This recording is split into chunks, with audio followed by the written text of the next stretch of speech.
Friends இன்றைக்கி வந்து டே 4 டே 3 வந்து நம்ம எக்ஸ்ட்ரா எதுவும் பண்ணல.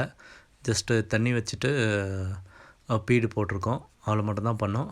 ஸோ அதனால் டே 3 நான் வீடியோ எதுவும் பண்ணல. இன்றைக்கி வந்து டே 4. இன்றைக்கி ஒரு முக்கியமான வேலை செய்ய போகிறோம். என்னென்னா இது சின்னஸாக இருக்கிற ரவுண்டை வந்து நம்ம எக்ஸ்டெண்ட் பண்ண போகிறோம்.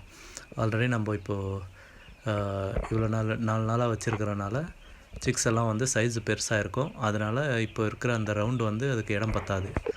அதே மாதிரி இந்த பீடரும் வந்து பத்தாது. ஸோ இன்னும் கொஞ்சம் பீடர்ஸ் ஆட் பண்ணணும். ஏன்னா ஸ்பேஸும் வந்து கொஞ்சம் பெருசு பண்ணணும். இது வந்து நம்ம 20 டேஸ் வரையும் பெருசு கொஞ்சம் கொஞ்சமாக பெருசு பண்ணி ஷெட் ஃபுல்லாக விட்டுருவோம்.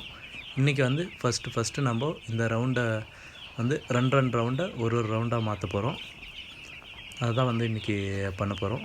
அது கொஞ்சம் முக்கியமான வேலை இன்றைக்கி. அதுக்கு முன்னாடி வந்து எப்போவுமே வைக்கிற மாதிரி வாட்டர் வச்சுட்டு ஃபீடு வச்சிடணும். இது வந்து ரேக்கிங். இந்த மாதிரி காலில் நம்ம கிளறி விட்டுட்டே போயிட்டுருக்கணும். இல்லைனா மேலே வந்து கோழியோட வேஸ்ட்டு விழுந்து மேலே மட்டும் டைட் ஆயிரும். நம்ம இந்த வேலையை வந்து கோழி எடுக்கிற வரையும் இந்த கிளற வேலை செஞ்சுட்டே இருக்கணும். காலில் இப்படி அங்கே வேலை ஸ்டார்ட் பண்ணுறதுக்கு முன்னாடி ஃபஸ்ட்டு வந்து தார்பால் உள்ளே வந்து எடுத்து கட்டிடலாம். ஏன்னா இப்போது வெயில் வந்துடுச்சு மதியம். அதனால் உள்ளே இருக்கிற ஹீட்டு வந்து போதும். நம்ம வந்து மேலே ஷீட்டு போட்டிருக்கிறதுனால கொஞ்சம் ஹீட்டு மெயின்டைன் ஆகும். வேலை செய்யும்போது இது கவர் வந்து நமக்கு டிஸ்டர்பாக இருக்கிறனால இதெல்லாம் எடுத்து கட்டிடலாம் ஃபஸ்ட்டு. அப்போ தான் நமக்கு ரேக்லேயும் மாட்டாமல் நம்ம வேலை செய்கிறதுக்கும் கொஞ்சம் ஃப்ரீயாக இருக்கும். அதனால் எல்லாத்தையும் எடுத்து கட்டிடுறோம். இப்போ பாருங்கள், இந்த 2 ரவுண்டையும் நான் வந்து ஒரே இதாக மாற்ற போகிறேன். 2 பார்ட்டிஷனை ஒரே பார்ட்டிஷனாக மாற்ற போகிறேன். சைடில் இருக்கிற இதெல்லாம் வச்சுட்டு சுற்றி எடுத்துகிட்டு போகிறேன். சுற்றி எடுத்துகிட்டு போயிட்டு சைடில் நம்ம ஆணி அடிச்சிருப்போம். ஆணின்னா அந்த கம்பி இல்லை மரக்குச்சியை கூட வச்சு அடிச்சிக்கலாம். நான் எல்லாம் மிக்ஸ் பண்ணி அடித்து வச்சுருக்கேன். பாருங்கள், இந்த இடத்துல நான் ஃபஸ்ட்டே வந்து அந்த 2 ரவுண்டையும் சேர்த்துற மாதிரி ஃபஸ்ட்டு ரவுண்ட் அடிக்கும்போதே வந்து நான் 2 ரவுண்டும் சேர்கிற இடத்துல வந்து நான் கனெக்ட் பண்ணியிருப்பேன். அதாவது இந்த ரவுண்டுக்கு இந்த இடத்துலையும் அந்த ரவுண்டு வந்து இந்த இடத்துல சேர்கிற மாதிரியும் இதுக்கு அதே ஆப்போசிட்டில் அந்த பக்கமும் நான் வச்சுருப்பேன். ஸோ இந்த ரேக்கை இப்படி நம்ம சும்மா இப்படி லைட்டாக தூக்கினா போதும். தூக்கிட்டு நமக்கு எந்த அளவுக்கு ஸ்பேஸ் வேணுமோ அந்த அளவுக்கு தூக்கிட்டு போயிடலாம். அதே மாதிரி அந்த பக்கம் இருக்கிற ரேக்கையும் நம்ம எடுத்து நமக்கு எந்த அளவுக்கு ஸ்பேஸ் வேணுமோ அந்த அளவுக்கு இழுத்து வச்சுக்கலாம்.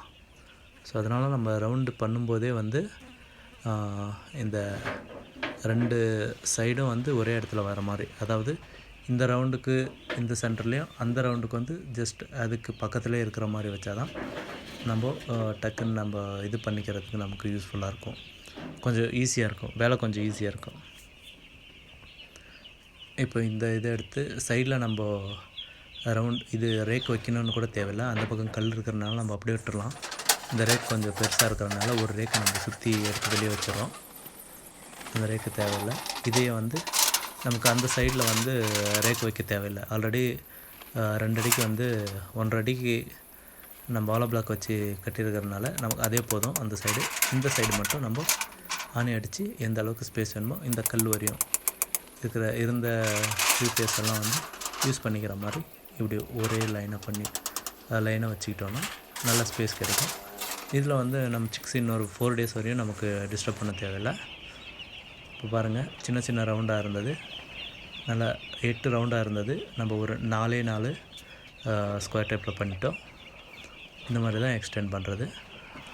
இது 4வது நாள். இல்லை நம்ம கோழி எந்த அளவுக்கு டைட் ஆகுதோ அதை பார்த்து நம்ம எக்ஸ்டெண்ட் பண்ணிக்கணும்.